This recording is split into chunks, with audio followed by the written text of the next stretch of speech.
Imagine a man whose intellect shaped centuries, yet he silently battled his fears. A man whose nights were sleepless, whose mind was restless, whose heart was searching. He healed the world with his knowledge, yet he did not know how to fill the emptiness within himself. This is the story of Ibn Sina. But it is not just his story. It is the story of everyone drowning in anxiety, lost in the deep silence of loneliness, and trembling in the shadow of their fears. Perhaps you, too, are in a void right now. Your heart is heavy, your mind filled with troubling questions.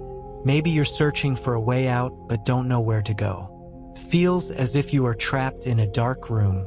But remember, Allah, the Almighty, sometimes gives the greatest lessons in the quietest moments. Listen carefully until the end. Perhaps these words are a sign meant just for you. Gokara, the year 997, he is only 16 years old. Kneeling at his father's grave, his hands clenched, his eyes closed. His heart aches with an indescribable pain. The wind carries the fragments of the burial shroud. The world seems silent. The emptiness in his heart grows. And then, a whisper escapes from his trembling lips. "Your Rabbi, do not leave me in this darkness." That night, between wakefulness and sleep, a warmth spreads through his chest. A voice echoes from the depths of his heart. Is it a voice or a divine touch upon his soul? "Do not fear. I will test you not with books, but with your heart." And so the first sign appears. Indeed, Allah is with those who are patient. Sometimes, Allah takes away your greatest treasure, so that you realize the true treasure is Him. A scholar, a philosopher, prisoner of fate, his name is Ibn Sina. His knowledge illuminated the world, but his life was locked away in a dark prison. The year 1023, he was a vizier in Hamadan, one of the most important figures in the state. But power struggles, betrayals, and political games made him a target. Soldiers broke down his door. They plundered his home and dragged him away in chains into a dungeon. A cell, for walls, time stood still, everything motionless. A thick wall of stone separates him from the sky.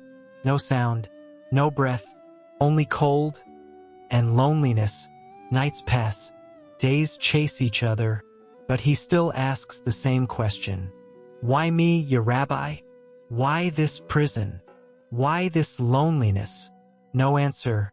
Silence presses down on him like a heavy cloak. His only companion, the words he carves into the stone walls.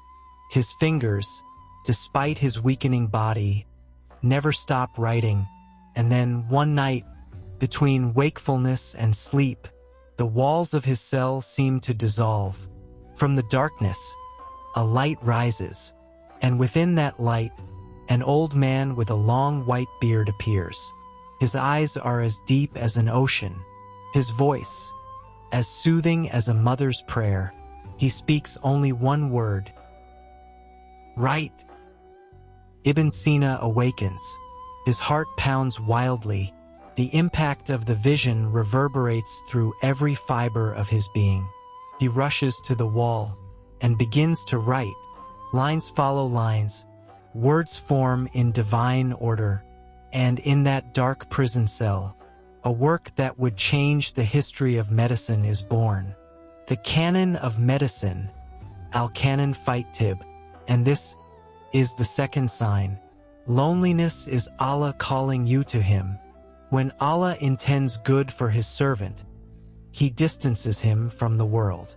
Oh, lonely heart, perhaps Allah is pulling you away from the crowds to draw you closer to Him. Be patient, for the greatest blessings come after the deepest loneliness.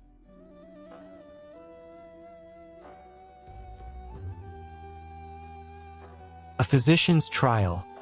the struggle between fear and faith. Ibn Sina, the great scholar, known for his deep knowledge of medicine and philosophy. His life was filled with the trials of knowledge, patience, and surrender to Allah.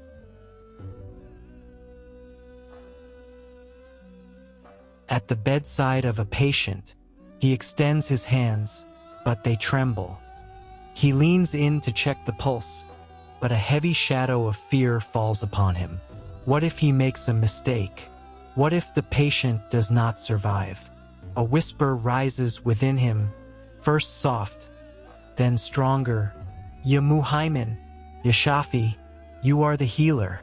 My hands are merely a tool, but the true healing comes only from you. And in that moment, his fear begins to dissolve. The chains that bind his heart break one by one. He closes his eyes, takes a deep breath, and surrenders. To Allah, his hands stop trembling, his heart filled with divine tranquility. When he opens his eyes, he is no longer the same man.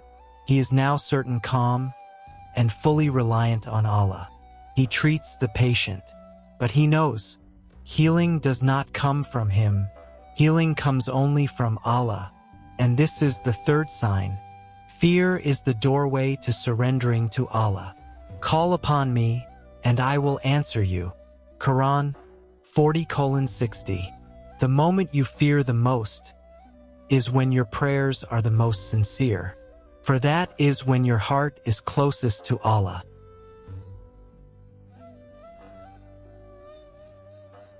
Now think, in what darkness are you trapped? In what dead end do you feel lost? Perhaps everything is weighing down on you. Perhaps your heart is heavy. Perhaps you are waiting for a sign. Then listen carefully. Maybe, at this very moment, these words are a sign meant just for you. Allah speaks to his servant only through trials. Ibn Sina, remember, no pain is without purpose. No tear is shed in vain. Perhaps you are at the end of your patience. Perhaps you are saying, I cannot take it anymore. But do you think your Lord has forgotten you? No, he has not forgotten you. He hears you, he sees you, and he understands you better than anyone else. Perhaps he is testing you with the greatest trials, to elevate you, to bring you closer to him. For Allah does not burden a soul beyond what it can bear. Share this video with those who say, no matter how big my trial is, Allah is with me. And never forget, Allah's signs are never coincidences.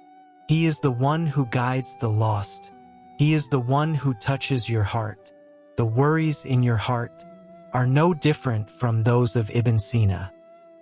He sought refuge in his Lord, and he was saved.